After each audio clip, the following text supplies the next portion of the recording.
যেখানে কোরআন পাঠ করা হয়, কোরআন তিলাওয়াত করা হয়, সেখানে আল্লাহ তাআলা সাকিনা নাজিল করে, বরকত নাজিল করে। যেখানে কোরআনের আলোচনা করা হয়, সেখানেও আল্লাহ সাকিনা নাজিল করে। যেখানে কোরআনের শিক্ষা দেওয়া হয়, কোরআনের তালিম দেওয়া হয়, সেখানেও আল্লাহ তাআলা সাকিনা নাজিল করে, বরকত নাজিল করে। আল্লাহ তাআলা এই কোরআনকে আমাদের জন্য রহমত বানায়া পাঠিয়েছেন। এই কোরআনকে আমাদের জন্য বরকত বানিয়ে পাঠিয়েছেন।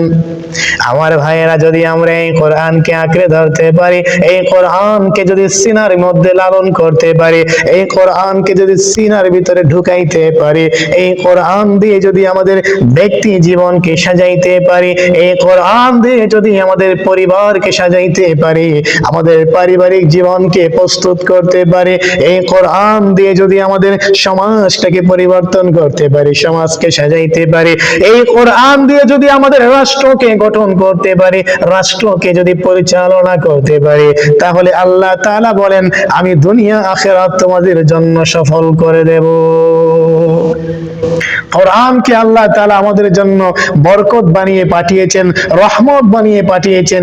যেই ব্যক্তি এই কোরআনকে পাঠ করবে, কোরআন তিলাওয়াত করবে, কোরআনকে আঁকড়ে ধরবে, কোরআনকে ভালোবাসবে, আমার আল্লাহ বলেন, এই কোরআনের বিনিময়ে আমি আল্লাহ তাকে দুনিয়া আখিরাতে সফলতা দান করব।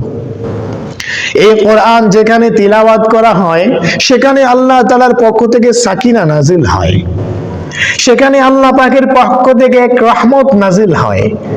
বারা ইবনে আযিব রাদিয়াল্লাহু তাআলা আনহু থেকে একটা হাদিস আমি আপনাদেরকে শোনায়া দেব এখনই। বারা ইবনে আযিব রাদিয়াল্লাহু তাআলা আনহু বলেন, এক ব্যক্তি রাতের বেলা কোরআনে কারীমের সূরা কাহাফ তিলাওয়াত করতেছিল। তার পাশে একটা ঘোড়া দুইটা রশি দিয়ে বাঁধা ছিল। তো ওই ব্যক্তি রাতের বেলা কোরআনে কারীমের সূরা কাহাফ তিলাওয়াত করতেছিল।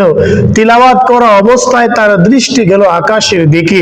যখন তার দৃষ্টি আকাশের দিকে গেল, তখন ওই ব্যক্তি দেখতে পারলো বিশাল একটা কালো ছায়ার মতো কি যেন তাকে বেষ্টন করে ফেলতেছে, তাকে ঘিরে ফেলতেছে।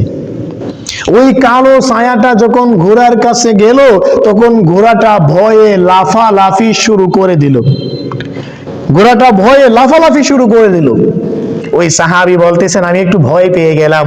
বিশাল একটা কালো ছায়ার মতো আসলো, আমাকে ঘিরে ফেললো, ঘোড়ার কাছে গেল, ঘোড়া ভয় পেয়ে গেল। সাহাবী বারা ইবনে আযিব রাদিয়াল্লাহু তাআলা আনহু বলেন, যখন সকাল হয়ে গেল, সকাল হওয়ার পরে ওই সাহাবী রাসূলের কাছে আসলেন। ইয়া রাসূলুল্লাহ, ইয়া হাবিবাল্লাহ, ওগো আল্লাহর রাসূল, আমি আপনার কাছে একটা ঘটনার বিবরণ শোনাইতে আসছি, আমি আপনাকে একটা ঘটনা শোনাইতে আসছি। ইয়া রাসূলুল্লাহ, ইয়া হাবিবাল্লাহ, গতকাল রাতের বেলা আমি সূরা কাহাফ তিলাওয়াত করতেছিলাম, এমন সময় দেখি আকাশ থেকে বিশাল একটা কালো ছায়ার মতো আমাকে ঘিরে ফেলতেছে, আমাকে বেষ্টন করে ফেলতেছে। যখন ওই কালো ছায়াটা আমার পাশে একটা ঘোড়া বাঁধা ছিল, ওই ঘোড়ার কাছে গেল, তখন ঘোড়াটা ভয়ে লাফালাফি শুরু করে দিল। ইয়া রাসূলুল্লাহ, ইয়া হাবিবাল্লাহ, আমি কিছু বুঝতে পারি না এই বিষয়টা কি। নবী করিম সাল্লাল্লাহু আলাইহি ওয়াসাল্লাম বললেন, আমার সাহাবী, ওইটা কালো কোনো ছায়া ছিল না, অন্য কোনো বস্তু ছিল না।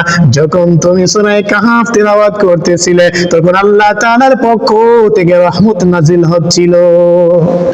তুমি যা দেখেছো সেটা আল্লাহ পাকের রহমত ছিল, আল্লাহ পাকের সাকিনা ছিল।